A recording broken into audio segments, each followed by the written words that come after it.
Hello guys, welcome back again to my channel. Bersama saya Hansen di sini, dan seperti biasanya setiap harinya saya akan buatkan video seputar cryptocurrency. So bagi teman-teman yang tertarik seputar cryptocurrency, boleh aja langsung bantu saya like dan juga subscribe.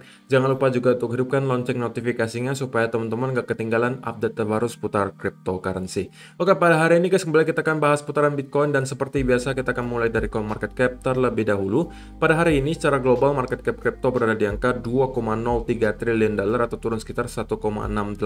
Nah, Bitcoin sendiri berada di angka 42.745, Ethereum 3.269, BNB 480 dolar, Solana 147, Cardano 1,25, XRP 0,77, Terra Luna 79 dolar, dan Polkadot ada di urutan ke-10 dengan harga 27,36 dolar. So, per hari ini kita melihat top performer di top 10 coin ada di Polkadot ya guys, dengan kenaikan 2,6%. So, itu adalah outlook sementara dari beberapa top coin yang ada. Sekarang kita masuk dulu ke beberapa berita dan data terbaru hari ini. Yang pertama, di sini disebutkan analis expect turbulent Bitcoin price until 46.5K flips to support. Jadi ini adalah salah satu hal juga yang udah kita bahas sebelumnya guys, soal area next major resistance yang berada di sekitaran angka 46.000 yang sebelumnya merupakan area yang sangat sulit untuk ditembus oleh para bear. Berkali-kali kita rebound dari angka 46, turun lagi 46, rebound lagi ke atas, turun lagi, rebound lagi dari 46.000. Jadi itu sebelumnya merupakan area major support, dan harusnya ketika major support di breakdown, biasanya area tersebut sekarang akan menjadi area major resistance. Makanya sekarang banyak sekali analis itu expect minimal kita harus mampu break dulu dari angka 46.000. Oke, ini adalah gambarannya di sini. 46.000 sebelumnya kalau kalian perhatikan, oke, mungkin kalian masih ingat lah ya, ini masih baru-baru banget. Kita berkali-kali mencoba break dari 46.000, 46, 46, 46, tapi berkali-kali tidak mampu break. Sampai pada akhirnya kita mampu breakdown, yang berarti kita bisa ambil kesimpulan adalah di area 46.000 itu sebelumnya adalah area major support atau support yang sangat penting gitu ya. Dan sudah mampu di break pada akhirnya, dan sekarang ketika sudah di break major supportnya, maka kita bisa menjadikan area ini di flip menjadi area major resistance. So sekarang ya tentunya area itu cukup penting ya untuk kita reclaim atau kita tembus lagi agar kita bisa melanjutkan lagi kenaikan ke atas. Dan juga ada sebagian analis mengatakan ya mereka sebenarnya tidak terlalu yakin gitu ya bahwa kita bisa langsung tiba-tiba nembus lagi ke atas 46.000 dalam sekali percobaan. This might be a very realistic scenario for Bitcoin. First test of 46K, I doubt will break through in one go. Jadi dia mengatakan dia ragu gitu kalau kita bisa dalam sekali percobaan itu langsung nge-break, dan menurut dia dari sana kemungkinan kita akan mendapati semacam rejection dulu, kemudian consolidate, dan mungkin akan membuat percobaan kedua dan baru bisa mungkin breakout ke atas. Dan ini juga mungkin gambarannya lebih jelas ya kalau kalian perhatikan. Ini adalah area yang kemarin kita jadikan sebagai major support 1 kali, 2 kali, 3 kali, 4 kali, 5 kali, 6, 7, dan akhirnya pada percobaan ke-8 kita mampu breakdown, dan tentunya kita sekarang berada di bawah area tersebut, dan berarti sekarang kita udah jadikan itu sebagai area major resistance gitu ya. So itu adalah berita yang pertama. Jadi ini hanya kumpulan analisa-analisa ya dari para technical analyst yang rata-rata ya mirip-mirip aja. Kalau misalnya kalian perhatikan dari Reg Capital juga dia lebih cenderung memakai moving average ya. Dan dia mengatakan kita at least harus reclaim dulu atau naik lagi dari moving average ini sebelum kita bisa berpikiran untuk melanjutkan kenaikan ke atas. Dan yang dia pakai di sini adalah 50-day exponential moving average. Oke. Next, dari Cointelegraph lagi di sini disebutkan Tonga to copy El Salvador's bill making Bitcoin legal tender, says former MP. Jadi ada seorang yang bernama Fusitua. Dia adalah orang Tonga. Ya saya sebenarnya nggak terlalu tahu soal negara Tonga itu, karena kayaknya saya jarang banget dengar ya negara Tonga. Cuman yang kita bisa lihat ada sekarang si Lord Fusitua ini adalah seorang pembuat kebijakan di Tonga, dan dia mengatakan mereka merencanakan gitu guys untuk mengcopy lah istilahnya atau mereplikat apa yang sudah dilakukan oleh El Salvador dan ingin juga menjadikan Bitcoin sebagai pembayaran yang legal atau legal tender di negara Tonga. Dan sekali lagi guys, berita-berita semacam ini tentunya mungkin tidak membuat kalian terlalu excited gitu ya, tetapi perlu kalian lihat bahwa di belakang layar yang terjadi sekarang adalah adopsi besar-besaran yang terjadi di Bitcoin. El Salvador sudah fix, ya kan, menjadikan Bitcoin sebagai legal tender. Kedua, kemarin kita juga mendengar Iran pengen juga membuat Bitcoin sebagai alat pembayaran legal untuk para pelaku ekonominya, khususnya orang-orang yang ekspor dan impor, gitu kan. Dan kali ini Tonga juga sama, ya kan, pengen juga membuat Bitcoin sebagai legal tender. Ya tentunya kalau kalian mungkin berargumen, tapi kan kok itu kan negara-negara kecil gitu kan, kita mungkin nggak bakal terpengaruh banyak harga Bitcoinnya kalau cuma negara-negara kecil yang jadikan Bitcoin sebagai legal tender. Ya, at least kita mendapati ada adopsi guys. Oke, tentunya ya dari yang kecil dulu lah, negara-negara kecil dulu, karena negara-negara besar tentunya mempunyai pertimbangan yang lebih gitu.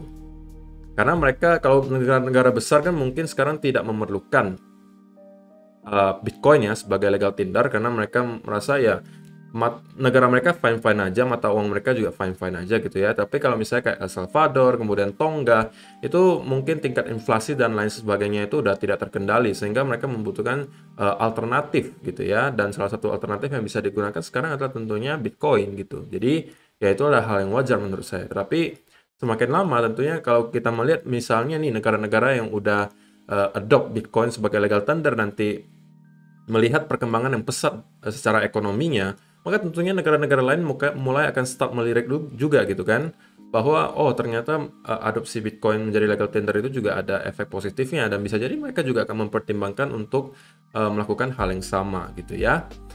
So itu adalah yang kedua. Kemudian yang ketiga, institutional investment will boost Bitcoin to 75k, says SEBA CEO, SEBA CEO. Jadi SEBA itu adalah sebuah bank ya guys ya. Switzerland-based financial institution. Jadi ini adalah institusi keuangan di Switzerland dan mereka memprediksi gitu ya bahwa Bitcoin itu bisa hit hingga angka 75.000. Jadi mereka mengatakan di sini, we believe the price is going up. Our internal valuation models put the price per Bitcoin right now of between 50k to 75k. Jadi mereka mempunyai sebuah model valuasi untuk menghitung istilahnya fair price-nya Bitcoin itu sekarang atau harga wajar Bitcoin sekarang itu berapa sih? Dan mereka itu mendapatkan dari model valuasinya itu per Bitcoinnya sekarang itu 50.000 sampai 75.000 itu harga wajarnya menurut valuasi mereka gitu ya. Dan yang menarik di sini kalau misalnya kalian perhatikan adalah kalimat yang di sini atau paragraf di sini. When pressed on whether Bitcoin will hit new highs this year, Buller thinks it's possible. The question is always time. He noted that Bitcoin dominance bottoming out at 40%. It's a pivotal moment for investors looking for a directional play. Jadi ini juga adalah paragraf yang saya jadikan alasan kenapa saya terus-menerus dollar cost averaging, baik itu harganya naik ataupun turun. Kata kuncinya di sini guys. The question is always time. Oke? Kebanyakan analis ditanya gitu, apakah kalian yakin bahwa Bitcoin akan kembali menembus all-time high baru? Semua analis yang saya tahu rata-rata mengatakan ya. Mereka yakin kedepannya Bitcoin kembali akan menembus all-time high. Tetapi kalau ditanya kapan itu terjadi, maka di situ itu yang menjadi masalah.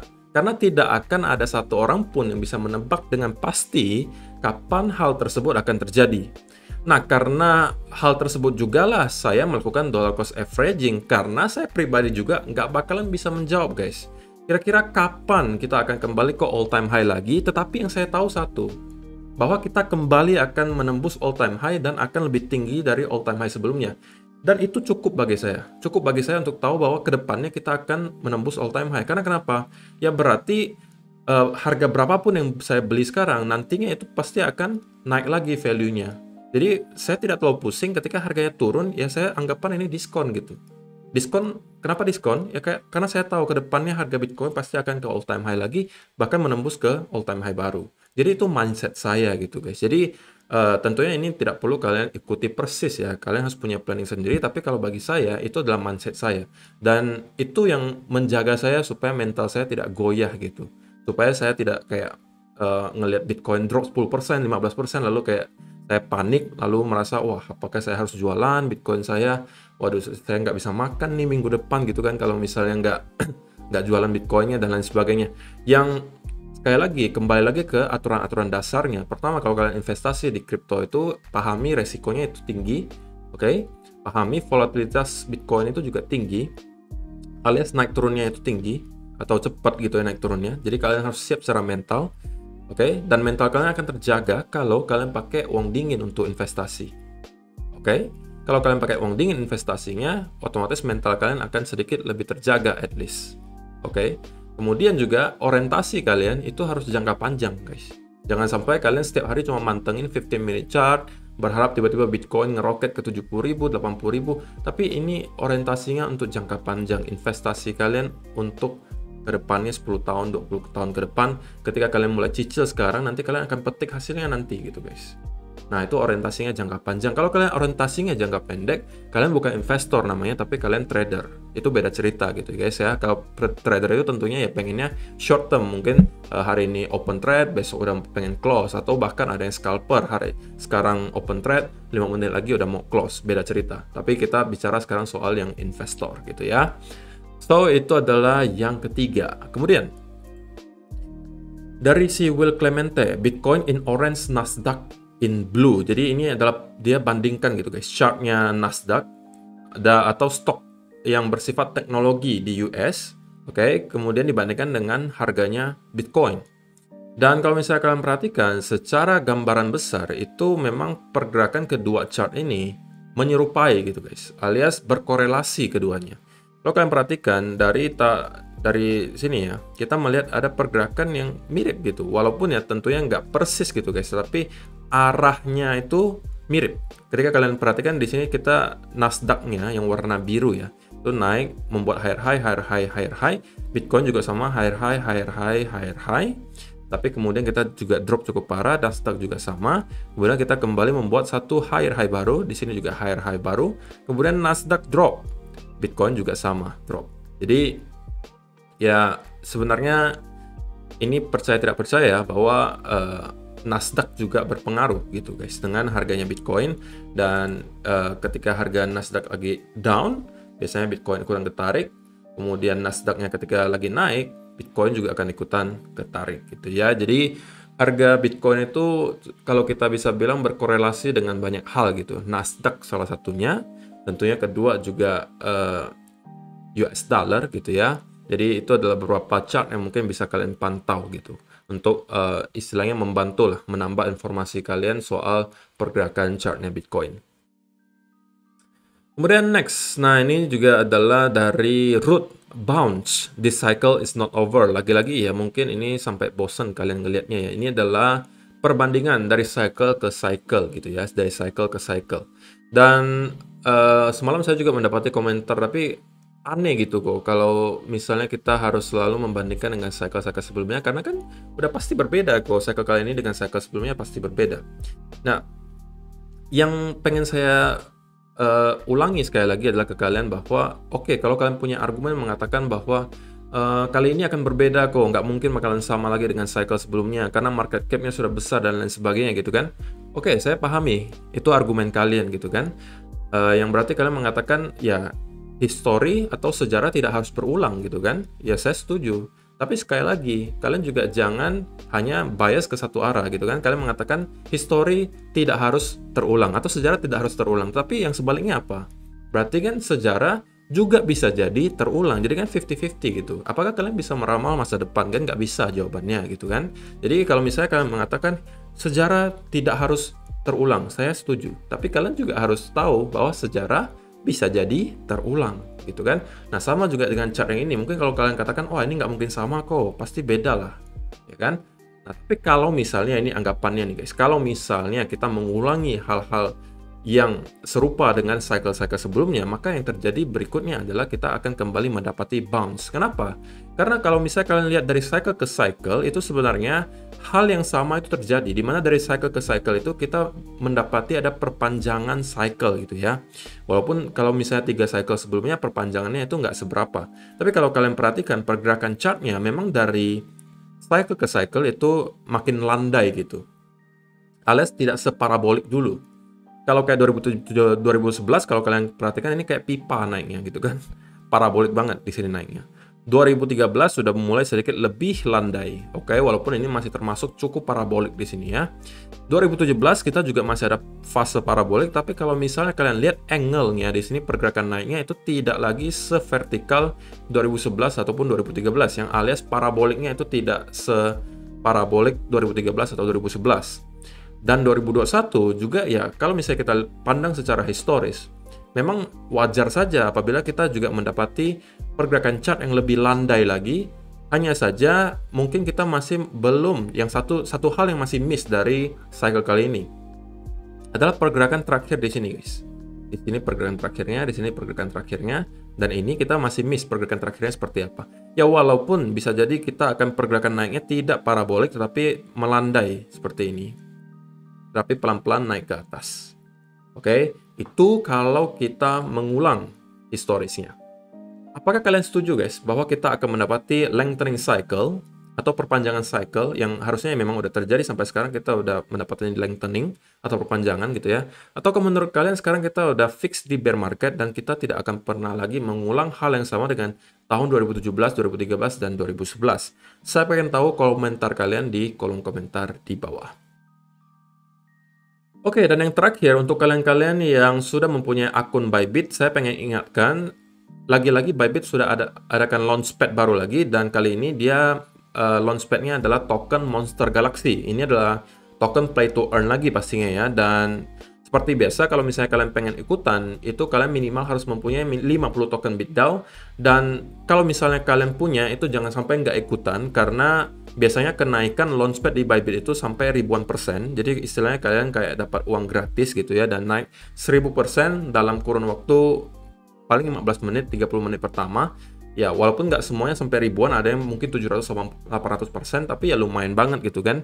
Daripada BitDAO kalian nganggur, kalian pakai saja ikutan launchpad. Sedangkan untuk kalian-kalian yang belum punya akun Bybit, saya sarankan kalian buat dulu akun Bybitnya. Kalau pengen ikutan launchpadnya, silakan klik link yang sudah saya sediakan di kolom description di bawah, karena kalau kalian pakai link tersebut, kalian akan mendapatkan berbagai bonus menarik.